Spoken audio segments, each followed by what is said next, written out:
Quiero desnudarte a besos despacito, firmo en las paredes de tu laberinto y hacerme tu...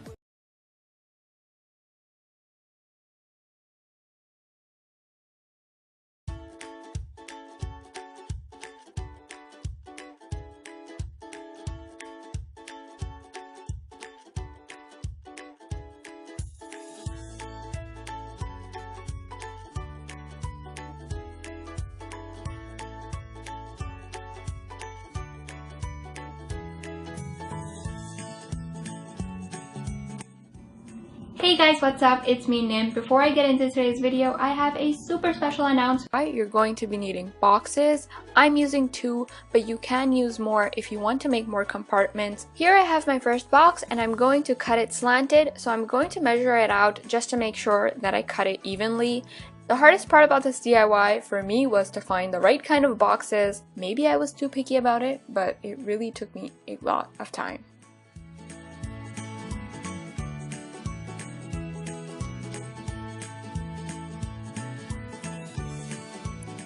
To decorate the box, I'm using this super pretty floral print scrapbooking paper. I also used this pink tape to cover up the rough edges of the box so that it looks all nice and clean and perfect.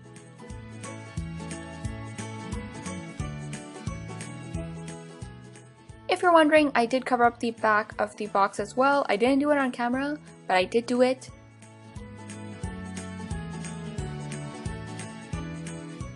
Because the second box that I had was too wide, I had to cut it down a little bit, so I'm just going to cut that right off and I'm going to paint the inside and the outside of the box with some white acrylic paint.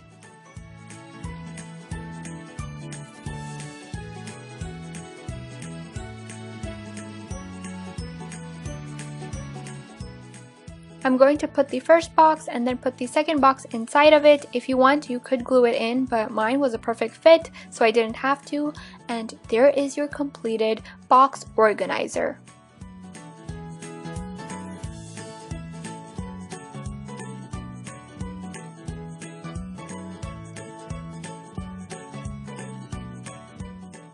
The second DIY that I'm going to be showing you is a mason jar brush holder. Now you guys always get to see these brush holders that I have in my background when I'm filming my intros, and I always get a lot of questions about it, so I thought I'd redo it just to show you guys how I did it. So here I have my mason jar and I'm going to paint it with 2 coats of yellow acrylic paint. Then I'm going to take my pencil and draw an outline for the face. Making an outline really helps with the placement for the eyes and the mouth. Then I'm going to take some black acrylic paint and just fill it all in. This is such an easy DIY, but it's so cute, especially if you're making more than 2 or 3. They look so cute together. This time around I decided to change up the colors a little bit, but you can obviously make them whatever color that you want.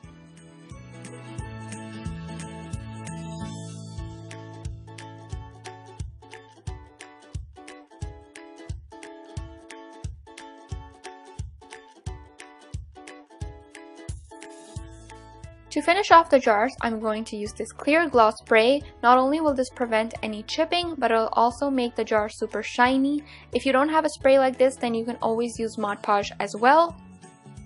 There are the completed brush holders in which I'm going to store my paint brushes, polymer clay tools, nail brushes, and pens. The third DIY that I'm showing you is a cat container. This is another DIY that I always get a lot of questions about because you guys always see this cat container in my background all the time. So I'm going to be using some air dry clay for this. I'm using Fimo Air Basic. I'll leave the complete name down below. So all I'm doing is I'm going to roll it out, and you want to roll this out as thin as possible so that there is no cracking or anything like that. Then I have this container that I got from the dollar store, and I'm going to cover up the entire container with the clay. You can use pretty much any container that you may have, and I'm using my fingers and a tiny bit of water to smooth it all down.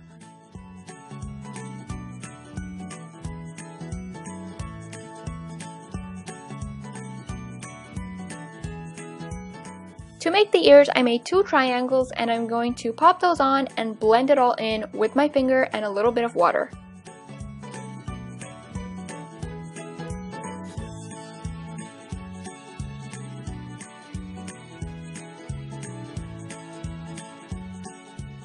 Once the container is all done, you want to let this air dry for about 24 hours.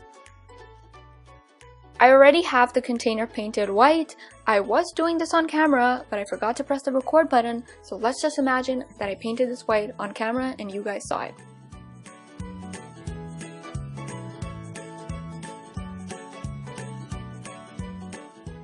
Like I did in my previous DIY, I made an outline for the face and I'm going to fill it in with some paint.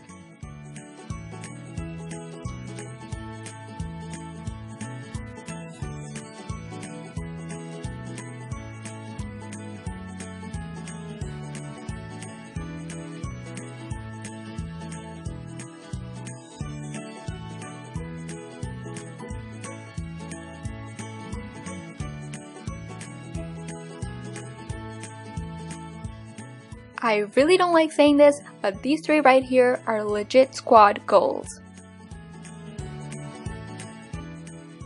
I'm using these containers to store my hair ties, cotton pads, and Q-tips.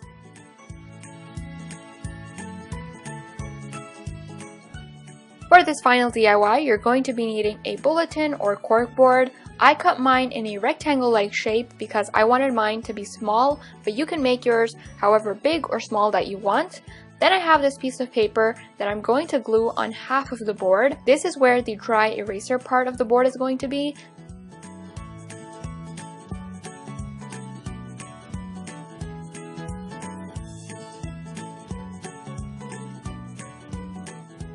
Now to make this into a dry eraser board, you will need a sheet protector, and all I did was cut it into the size that I want, and I'm going to tape it down.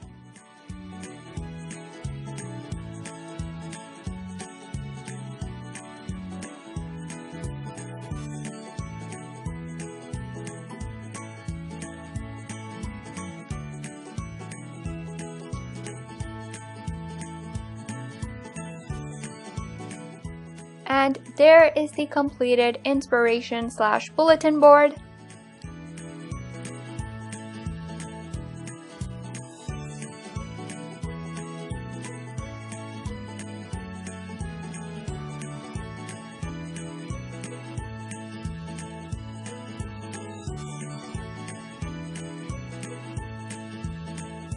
And that is pretty much it for today's video. I hope that you guys enjoyed it. Be sure to let me know in the comments down below which DIY was your favorite. I hope that you guys are having a fantastic day so far. I love you and I'll see you in my next video.